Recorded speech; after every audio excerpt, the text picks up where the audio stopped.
14 साल बाद पत्नी 10 लाख का जेवर और नकदी लेकर फरार।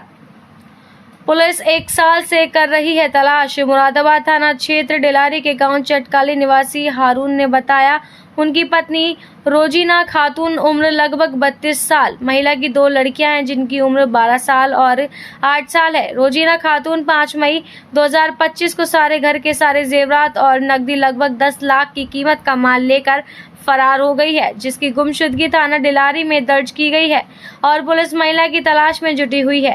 पीड़ित को महिला से अपनी जान का भी खतरा बना हुआ है। हारून कहाँ के रहने वाले? गांव चटकाली, थाना डेलारी, जिला मुरादाबाद का रहने वाला हूँ। क्या हुआ आपके साथ? सर, हमारा निकाह सन 2010 में बिहार से हुआ, जिला कटिहार। उस लड़की का क्या नाम था? उस लड़के का नाम रोजीना खातून। मेरे साथ में ये हुआ कि सन 2024 में 22 मई को मेरी पत्नी घर से जितना जेवरात था और जितना मेरा पैसा था 2.5 लाख रुपए, 8 तोले सोना, जिसके का सामान 28 अदद, वो लेके मेरे घर से फरार हो गई है। 14 साल तक मेरी पत्नी मेरे घर रही, जिसमें उसे कोई भी ऐसी परेशानी हमने नहीं आने दी। जो सामान या जो खाने पीने में या हर चीज में हमने उससे कोई परेशानी नहीं आने दी। बढ़िया उसकी जिंदगी हमारे घर पे गुजरी। एक दिन हमारा लड़का हमसे बोला कि अब्बा ना पासपोर्ट बनवाओ और दोनों उम्र पे जाओ। तो सन 2024 में जून के महीने में हमने उसका पासपोर्ट बनवाया उम्र के लिए। जो हम अपनी पत्नी को लेकर उम्र पे जा रहे थे, लेकिन जून में पासपोर्ट बनवाया। उसके बाद 22 मई को पासपोर्ट लेकर और जितना सामान पैसा लेकर वो हमारे घर से फरार हो गई। उस महिला से आपके कितने बच्चे हैं? उस महिला से मेरे पास इस वक्त 2 बच्चे हैं। आपको जानकारी मिली तो आपने छानबीन की? जब हमें जानकारी मिली कि हमारे घर से वो फरार हो गई है, तब हम उसके बाद थाने पहुंचे। थाने में हमने गुमशुदगी की रिपोर्ट लिखाई। रिपोर्ट लिखाने के बाद में पुलिस उसकी तलाश में लग गई। तो पुलिस लगातार तलाश कर रही है? पुलिस लगातार तलाश कर रही है। अच्छा, इस महिला से कुछ जानकारी है आपको? किसके साथ है? ये किसी प्रेमी के साथ अपनी चली गई है? इतनी जानकारी है कि आगे अपने प्रेमी के साथ है। तो अब इस महिला से आपको क्या खतरा है?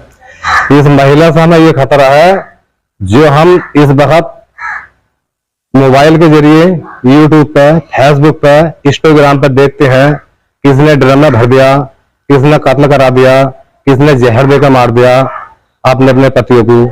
तो हो सकता है जब ये हमसे फरार हो गई तो हमसे ये खतरा है कि हमें या हमारे घर को या हमारे माल को नुकसान न पहुंचा सके। जब वो महिला आपके घर से गई, उस दिन की आप दिनचर्या बताएं कि कैसे कैसे आपको पता चला?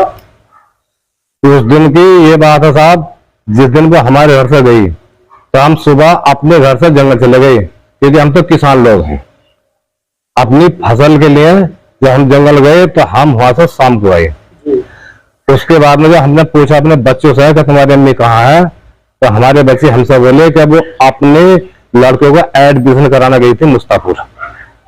हमने बच्चों से पूछा किस टाइम गई थी, तो बच्चे हमारे बोले हमसे कि वो दिन के 9 बजे गई थी, सुबह के 9 बजे, और शाम तक वो घर नहीं आई। जब शाम तक वो घर नहीं आई तो फिर उसके बाद में हम स्टेशन पे पहुंचे मुरादाबाद। हमने वहां भी उसे ढूंढा, लेकिन वो उसका पता कहीं नहीं चला। फिर उसके बाद 25 मई को हम थाने पहुंचे। हमने गुमशुदगी की रिपोर्ट लिखाई, थाने में सूचना दी। इसके बाद आपको कोई उसके फोन कॉल या कोई धमकी आपको कोई पता चल रहा हो? क्या जानकारी दी गई? इसके बाद उसके फोन आते हैं हमारे पास, तो वो हमें धमकी देती है कि मैं तुम्हें मरवा दूंगी, अपना हिस्सा लूंगी जमीन का, जायदाद का। तो हमें उस बात का खतरा है, क्या हो सकता है वो मतलब हमें किसी वजह से नुकसान पहुंचावे, इसलिए हमने रिपोर्ट करी है गुमशुदगी। और हमारी ये पुलिस से मांग है कि पुलिस उसे गिरफ्तार करे और जितना हमारा सामान संदूक का ताला तोड़कर लेके गई है वो पुलिस हमारा वापस करवा। क्या क्या सामान लेके गई है आपका? सामान हमारा करीबन आधा किलो से ज्यादा तो चांदी का सामान है और 8 तोले सोना है, जिसकी आदत 28 है। हाँ, और कुछ कैश वगैरह